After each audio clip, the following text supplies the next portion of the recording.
Okay, wait. Before I continue, I gotta kinda state the obvious and say that this whole video is gonna be me talking about Dispatch and my thoughts on it, and this includes pretty much every spoiler and plot twist you can think of in the game. So if you don't want to be spoiled, then now's your chance to turn away. Okay, now that you've been warned, I just want to say, wow, dude. That was such an amazing ending, and overall an amazing game.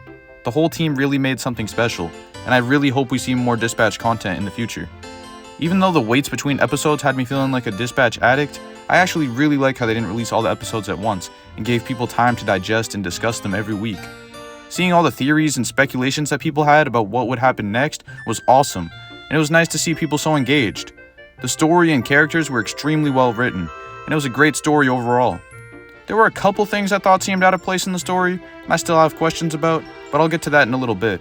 For now, I want to focus on everything great about the game.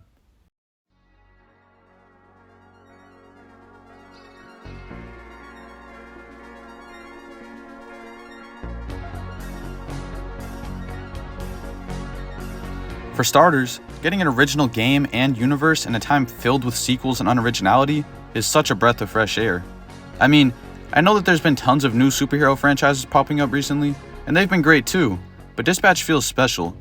It also helps that the cast of characters is so great and original as well.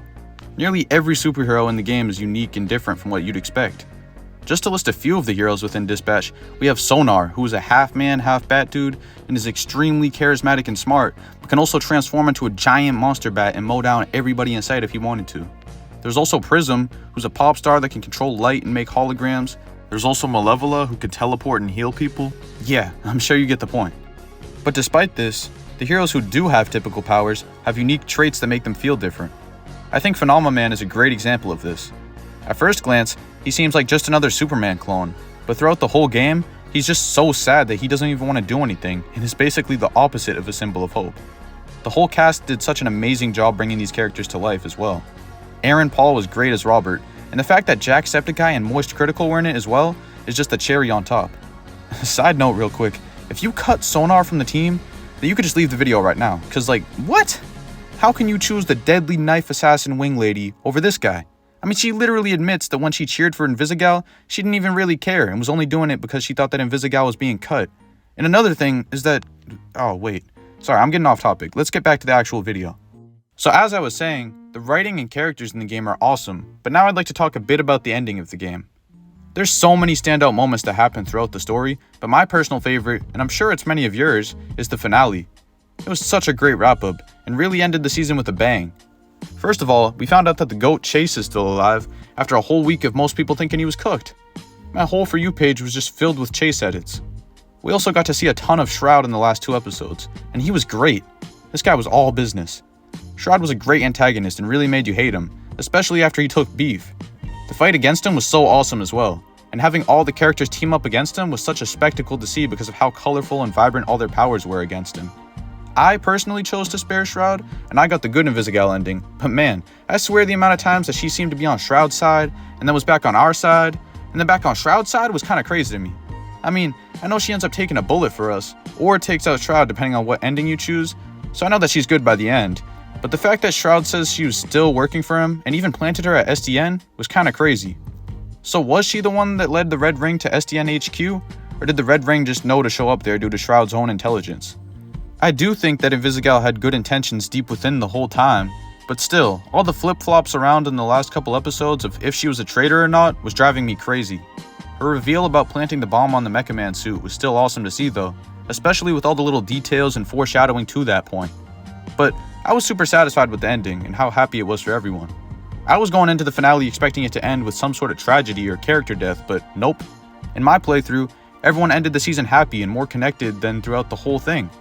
I did kinda wish they handled some things about Shroud a bit differently though. Don't get me wrong, he is extremely menacing and an awesome villain, but something about his motivation seemed off to me. Okay, so just to recap, Shroud has his whole vendetta against Robert and the Mecha Man persona as a whole because of how he was treated by Robert's father and the fact that he wants to Astral Pulse. Despite it not being shown in the game itself, we actually do get to see the death of Robert's father in the 4th issue of the Dispatch comic run. It all happened because Robert's dad cancelled the vote to put Shroud on the Brave Brigade. This angers Shroud immensely, and he challenges Robert's dad to a fight.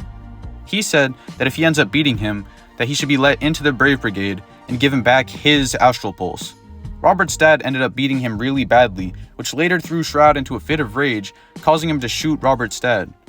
This comic run, and the fact that it's stated and told in the game, indicates that Shroud created the Pulse and seemingly makes much more sense on why he wants it, and has so much against Robert.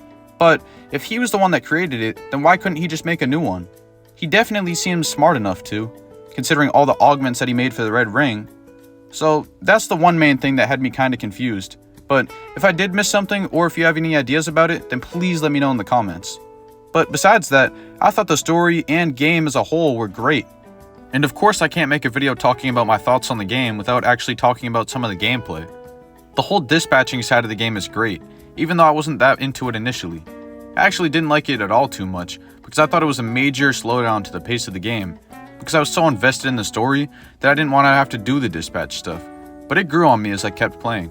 It was actually pretty fun to level up the stats of the whole team and try to send out the right characters depending on what the mission was. It was also nice hearing the characters dialogue with each other during the missions. I feel like it really added a lot more depth to them. But besides that, I don't have too much to say about the Dispatcher gameplay besides the fact that I ended up really enjoying it towards the end. And obviously I enjoyed the choice-based gameplay, but you guys know that. Overall, Dispatch is one of my favorite games that I've played this year, and I'm so happy that it's getting the praise that it rightfully deserves.